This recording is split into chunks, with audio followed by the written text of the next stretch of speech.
Si Goku, na nag-transform bilang isang Super Saiyan ay inutusan si Gohan na kunin si Piccolo at hanapin si Bulma para may sakay ito sa kanyang spaceship at umalis na sa Namek. Gusto ni Frieza na pigilan ang pagtakas ni Gohan at Piccolo kaya naghanda ito ng Death Beam, pero hinawakan ng galit na si Goku ang kamay nito at unti-unting binali. Kinailangan pa ni Frieza na gumamit ng malakas na enerhiya para lang makawala mula sa pagkakahawak ni Goku. Dito na napagtanto ni Frieza na si Goku ay naging ganap ng Super Saiyan na matagal na niyang kinatatakutan. Sa Earth, habang pinipilit ni Chi-Chi si Dr. Brief na mas bilisan pa ang pag-aayos sa spaceship, sinabi ni Master Buten kay Yajirobe na nararamdaman niya na may nakamit na bagong kapangyarihan si Goku.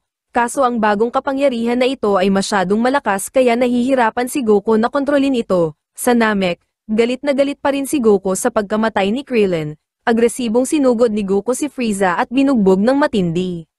Naiinis na tinanong ni Frieza si Goku kung bakit ito nagagalit sa kanyang mga ginawa, gayong nagmula naman ito sa lahi ng mga Saiyan na katulad niya ring mga barbaro. Sinabi ni Goku na pinagbayaran na ng mga Saiyan ang kanilang mga kasalanan at tinawag si Frieza na isang halimaw na walang konsensya. Sinagot ni Frieza si Goku na pareho lang silang halimaw. Pagkatapos ay inatake ni Frieza si Goku ng buong lakas. Ganun pa man hindi nasaktan si Goku sa mga atake ni Frieza, tinulak ni Goku si Frieza gamit ang enerhiya at binanatan ng matindi. Gumanti si Frieza ng mabibilis na sipa at suntok pero wala sa mga ito ang nakalusot sa depensa ni Goku. Hindi makapaniwala si Frieza na wala man lang sa kanyang mga atake ang umubra kay Goku. Sa sobrang pagkainis ay pinaulanan ni Frieza ng maraming Death Beam si Goku. Madali lang na naiwasan ni Goku ang lahat ng Death Beam ni Frieza pero sinadya nitong magpatama ng isang beses para ipakita ang kanyang lakas. Nang tanungin ni Frieza kung ano siya, sinabi ni Goku na siya ang tagapagprotekta ng mga mabubuting nilalang sa buong universe at ang Super Saiyan na bangungot ni Frieza. Sa malayong planeta na pag-aari ni Frieza, may isang sundalo na nagmula sa inubos na lahi ni Frieza ang nagpakita ng kasiyahan sa nangyayari. Ipinapatay ito ng mismong kalahi nito na si Gonma. Sinabi ni Gonma sa lahat ng mga sundalo na kalimutan na ang kanilang mga lahi at manatili na lang natapat kay Frieza para hindi mamatay. Biglang nakakita ng dalawang malakas na enerhiya ang mga sundalo sa Namek. Nagulat ang mga ito nang malaman na kay Frieza ang mas mahinang enerhiya. Sinubukan ng mga sundalo na sukatin ang lakas ni Goku pero hindi ito kinaya ng computer at sumabog. Sa lakas ng pagsabog ay marami sa sundalo ni Frieza ang namatay. Sa laban, naghanda ng Kamehameha Wave si Goku at inihanda naman ni Frieza ang sarili para harapin ito. Nagsalubong ang kanilang mga lakas at nagdulot ito ng malawakang pagkasira sa paligid. Samantala, nakarating na si Gohan sa spaceship ni Goku dala ang malubhang na sugatan na si Piccolo. Nang malaman ni Dr. Brief na may pumasok sa spaceship ni Goku ay binuksan nito ang kamera. Tuwang-tuwa si Chi-Chi nang makita na ayos lang si Gohan. Habang si Master Buten naman ay sinamantala ito para tanungin si Gohan kung ano ang nangyayari. Sinabi ni Gohan ang lahat kina Master Buten pati na rin ang tungkol sa pagkamatay ni Krillin at agad na umalis para hanapin si Bulma. Sa laban, nang mapagtanto ni Frieza na hindi niya matatalo ang Super Saiyan na si Goku, nagdesisyon ito na pasabugin na lang ang buong planeta gamit ang isang malakas na teknik.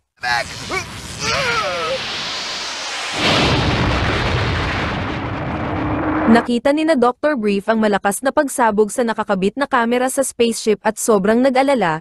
Mabilis na kumalat sa planeta ng Namek ang epekto ng pagsabog na ginawa ni Frieza at sinira ang lahat. Nang maramdaman ni Kaio-sama ang nangyayari sa Namek ay muli itong nawalan ng pag-asa. Malungkot na ibinalita ni Kaio-sama sa Dragon Team na pinasabog ni Frieza ang Namek dahil hindi nito matalo si Goku. Biglang kinontak ni Kami si Kaio-sama at sinabi na kasalukuyang kinukolekta ni Mr. Popo ang mga Dragon Ball ng Earth. Dahil dito ay nalaman ni Kaio-sama na buhay pa rin si Piccolo at sobrang natuwa. Tinignan muli ni Kaio-sama ang buong Namek para tiyakin ito at nalaman nila na ayos lang din sina Bulma at ang iba pa. Sa laban, sinabi ni Frieza na napasobra ang pagpigil niya sa kanyang lakas kaya hindi sumabog ang planeta.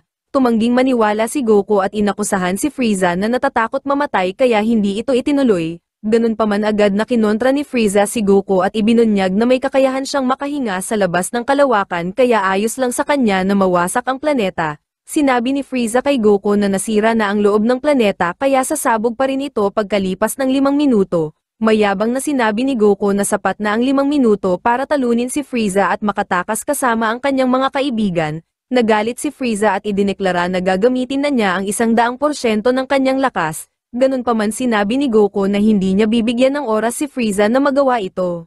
Ipinagpatuloy ni Goku at Frieza ang kanilang paglalaban, na kung saan si Goku ang may malaking kalamangan, pinatalsik ni Frieza si Goku gamit ang isang makapangyarihang puwersa at tumama ito sa isang isla, ganun pa man nakabalik si Goku na walang natamong pinsala mula sa pag-atake. Ipinahayag ni Frieza na siya ay gumagamit lamang ng 70% ng kanyang buong lakas, sinamantala ni Frieza ang ugaling saya ni Goku na mahilig sa laban at hinikayat ito na pahintulutan siyang magpalakas, samantala, mas lalong nahirapan si Gohan na mahanap si Bulma dahil sa mga pagguhong nangyayari sa paligid. Sa mga sandaling yun ay nasa ibabaw ng isang bundok si Bulma na unti-unti nang lumulubog sa ilalim ng tubig. Sa laban, sasalakayin pa rin sana ni Goku si Frieza habang nagpapalakas, pero bigla itong huminto nang mapansin ang pagtaas ng enerhiya ni Frieza at nagpa siyang hintayin na lang muna itong matapos. Kinausap ni Kaiosama si Goku gamit ang telepatiya pero ayaw siya nitong pansinin. Ganun pa man nang magbanta si Kaiosama na magsasabi ng maraming biro ay napilitan na si Goku na pansinin ito. Hinikayat ni Kaiosama si Goku na atakihin si Frieza bago pa ito umabot sa 100%. Kaso tumanggi si Goku na sumunod dahil gusto nitong makalaban si Frieza sa pinakamalakas na anyo. Nagmakaawa si Kaiosama kay Goku pero hindi pa rin ito sumunod at hinayaan lang na makumpleto ni Frieza ang pagpapalakas. Samantala, habang lumilipad ay narinig ni Gohan ang tinig ni Bulma na humihingi ng tulong. Malapit nang mapatay si Bulma ng mga bumabagsak na bato nang dumating si Gohan at mailigtas ito. Sinabihan ni Gohan si Bulma na huwag munang magalit at magtanong dahil kinakailangan na nilang magmadali. Sa spaceship, tumigil sa paggana ang kamera kaya hindi na makita ni Chi-Chi ang nangyayari at sobrang nag-alala. Ipinaliwanag ni Dr. Brief na posibleng dahil ito sa biglaang pagbabago sa sentro ng planetang Namek, na nangangahulugan din na ito ay malapit ng sumabog. Sa laban, sinabihan ni Goku si Frieza na bilisan ang pagpapalakas at nakangiti naman itong sumunod. Nakamit ni Frieza ang kanyang buong lakas at sila ni Goku ay nagpatuloy na sa paglalaban. Malaki ang nagbago sa bilis at lakas ni Frieza kaya tuloy-tuloy nitong nabugbog si Goku.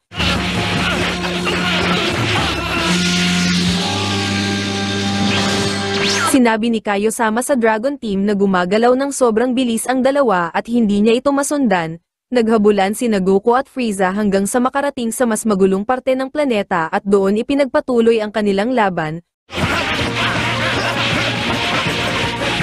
Maya-maya pa ay nagawang mahawakan ni Goku si Frieza sa mga kamao nito. Tinanong ni Goku si Frieza kung hanggang doon na lang ba ang kanyang lakas at sinabi na hindi siya napahanga. Nagalit si Frieza at nagdagdag ng mas marami pang enerhiya sa kanyang pisikal na lakas. Kumawala si Frieza at agad na pinuruhan si Goku sa sikmura. Pagkatapos ay mayabang na sinabi na nagpapainit pa lamang siya. Nawala ang yabang ni Frieza nang sabihin ni Goku na buti naman dahil kung hindi ay talagang madidismaya ako.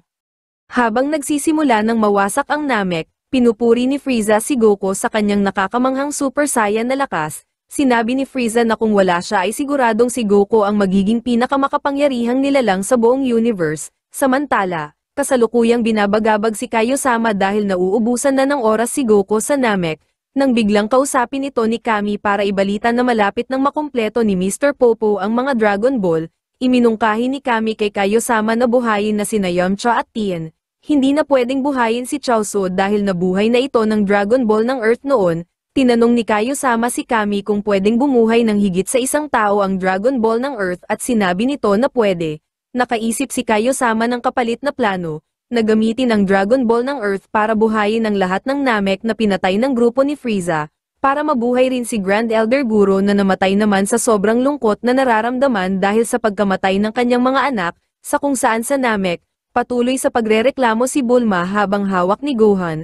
Maya-maya pa ay nakarating na sila sa spaceship ni Goku, kaso nang lapitan na nila ang spaceship ay bigla itong nilamon ng lumitaw na bitak sa lupa. Samantala, ipinagpatuloy na ni Goku at Frieza ang kanilang paglalaban. Sa planeta ni Kaiosama, humingi ng paliwanag si Kami kay Kaiosama tungkol sa plano nitong hilingin. Ipinaliwanag ni Kaiosama na kapag nabuhay nila siguro ay babalik rin ang mga Dragon Ball ng Namek, at gusto niyang gamitin ang hindi nagamit na kahilingan ng grupo ni Krillin para maipadala sa Earth ang lahat ng nasa planetang Namek maliban kay Frieza bago pa ito sumabog. Ganun pa man ang kapalit nito ay kailangan munang manatili ng grupo ni Yamcha sa kanyang planeta ng isang buong taon. masayang pumayag ang grupo ni Yamcha kaya itinuloy nila ang plano.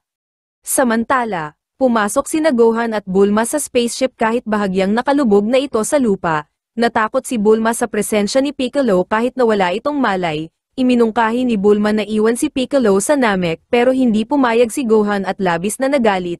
Dahil dito ay wala nang nagawa si Bulma kundi ang magtiis. Sa nangyayaring laban, nagpatuloy ang malaking kalamangan ni Goku kay Frieza at napabagsak niya ito ng walang hirap. Nagmadaling bumangon si Frieza nang makita nito si Goku na naghahandang gumamit ng Kamehameha Wave. Samantala, natakot si Bulma sa mas tumitinding pagyanig ng lupa kaya sinimulan na nitong paliparin ang spaceship para makaalis. Kaso pinigilan ito ni Gohan na gustong hintayin ang kanyang ama na si Goku. Pumayag si Bulma na maghintay pa ng mas matagal. Sa Earth, natapos ng kolektahin ni Mr. Popo ang 7 Dragon Ball at inutusan na ito ni Kami na gawin ang paghiling. Sa laban, pinalakas ni Frieza ang kanyang katawan at agresibong sinugod si Goku, habang si Goku naman ay itinuloy ang paggamit ng Super Kamehameha Wave para salubungin si Frieza. Sa Earth, tinawag na ni Mr. Popo si Shenron at hiniling dito na buhayin ang lahat ng pinatay ni Frieza at ng mga alagad nito. Nag-aalangan si Shenron habang sinusubukan na tuparin ang kahilingan. Pagkatapos nun ay pinakita sina Goku at Frieza na malapit ng magsalpukan. Direktang lumipad si Frieza sa Kamehameha Wave ni Goku at itinulak ito ng buong lakas. Ganun pa man hindi pumayag na magpatalo si Goku at mas pinalakas pa ang kanyang Kamehameha Wave. Sa Earth, ibinalita ni Kami kay Kaiosama na nagawa na ni Mr. Popo ang kahilingan, at ipinagkaloob naman ito ni Shenron kahit na may kaunting kahirapan. Sa laban, nang makita ni Goku na nahihirapan na si Frieza ay mas lalo pa nitong pinalakas ang Kamehameha Wave. Naramdaman ni Frieza na hindi na niya kakayanin kaya umalis ito sa kanyang pwesto at inatake na lang si Goku. Naramdaman ni Gohan na biglang nawala ang enerhiya ni Goku na parabang namatay ito. Tuwang-tuwa ang kupal na si Frieza na natalo na niya si Goku at pinagsigawan na siya pa rin ang hari ng universe. Dahil sa malaking posibilidad na natalo na nga ni Frieza si Goku ay pinilit na ni Bulma si Gohan na tumakas. Kaso tumanggi ito at sinabi na gusto niyang magpaiwan dahil ayaw niyang madamay ang Earth kapag sinundan siya ni Frieza para patayin. Sa kabila ng pakiusap ni Bulma ay lumipad pa rin si Gohan para harapin si Frieza ng mag-isa. Walang kamalay-malay ang nag-aalalang si Chi-Chi sa napagpasyahan ng kanyang anak na si Gohan. Samantala, ang lahat ng pinatay ni Frieza at ng kanyang mga tauhan ay nagising. Kasama na rin sina Dende at Grand Elder Guro. Sa laban, napansin ni Frieza na malapit nang sumabog ang planeta. Sinabi ni Frieza na wala na siyang sapat na enerhiya para makaligtas sa pagsabog kaya tatakas na lamang siya. Gayunpaman biglang dumating si Gohan at pinigilan si Frieza na makatakas. Kumpiyansa si Frieza na madali niyang matatalo si Gohan kaya bumalik ito sa kanyang maliit na anyo. Tinanggap ni Frieza ang hamon ni Gohan at inutusan itong sumugod. Mabilis na lumipad si Gohan sa iba't ibang direksyon pero madali pa rin siyang nahuli ni Frieza at napabagsak. Sa Earth, natapos nang tuparin ni Shenron ang kahilingan kaya nagpaalam na ito kay Mr. Popo. Pagkatapos nito ay pinakita ang mga Dragon Ball ng Namek na nagbalik, pinakita rin si Vegeta na bumangon mula sa libingan nito na ginawa ni Goku. Nang maramdaman ni Kaiosama ang pagkabuhay ng iba ay agad nitong inalam kung nabuhay rin siguro. Nakita ni Kaiosama siguro na nagising sa bahay nito at ang dragon ng Namek na nagbalik, lubos na natuwa si Kaiosama at agad na kinausap siguro gamit ang telepatiya. Sa laban, balak lang ni Gohan na hindi paalisin si Frieza hanggang sa sumabog ang planeta kaya hindi ito umaatake pabalik. Naiinip na si Frieza kaya sinubukan nitong galitin si Gohan sa pamamagitan ng paglait kay Goku. Umepekto ang ginawa ni Frieza at nagalit si Gohan. Ganun pa man hindi pa rin ito umatake at nagpatuloy lang sa pagpapahabol. Dito na napagtanto ni Frieza ang ginagawa ni Gohan at nagpa siyang tapusin na ang kanilang kalokohan na laban. Nagsimulang maramdaman ni Gohan ang mahinang enerhiya ni Goku. Dahil dito ay nagkaroon ng kumpiyansa si Gohan na atakihin ang kupal na si Frieza. Sa kasamaang palad ay hindi sapat ang lakas ni Gohan para masaktan si Frieza. Sinabi ni Frieza na napahanga siya ni Gohan kaya papatayin niya ito gamit ang 100% ng kanyang lakas. Gayunpaman, bago pa mapatay ni Frieza si Gohan ay biglang lumabas si Goku mula sa tubig na nasa anyo pa rin ng Super Saiyan. Muling inutusan ni Goku si Gohan na umalis na sa Namek at sumunod naman ito. Lumalabas na sinadyang itago ni Goku ang kanyang enerhiya para makapagtago sa ilalim ng lupa at makabawi ng lakas. Ipinagpatuloy ni Goku at Frieza ang kanilang paglalaban. habang ang planetang Namek ay unti-unti nang nawawasak. Samantala, sinabi ni Kaiosama kay Grand Elder Guro ang kanilang plano na gamitin ang huling kahilingan sa Dragon para ipadala sa Earth ang lahat ng nasa Namek maliban kay Frieza. Sandaling pinuto ni Goku ang usapan ni Kaiosama at Guro nang marinig nito ang plano. Habang nakikipaglaban kay Frieza, sinabi ni Goku kay Kaiosama na huwag siyang isama sa mga ipapadala sa Earth dahil gusto niyang tapusin na sa Namek ang laban nila ni Frieza. Sa una ay ayaw pumayag ni Kaiosama pero nang makiusap si Goku ay napilitan na ito. Sinunod ni Kaiosama ang kagustuhan ni Goku at sinabi ito kay Guro. Inutusan ni Guro si Dende na lumipad patungo sa Dragon at gawin ang paghiling sa spaceship ni Goku. Sobrang naiinis si Bulma sa kanyang sarili dahil hindi niya magawang umalis at tuluyang iwan si Gohan. Sa kaparehong sandali, tumangging maniwala si Vegeta na nabuhay siya at inisip na nasa impyerno na siya. Ganun pa man nang magamit niya ang kanyang kapangyarihan at masaktan ang sarili ay naniwala na siya at sobrang natuwa. Hinanap ni Vegeta sina Goku at Frieza at nakita niya ito sa langit na naglalaban. Samantala, tumingin si Goku sa Dragon kaya nakita rin ito ni Frieza. Naisip ni Frieza na maaaring hindi pa huli na hilingin ng immortalidad at mabilis na lumipad papunta sa Dragon. Hinabol ni Goku si Frieza at pinigilan sa pamamagitan ng laban.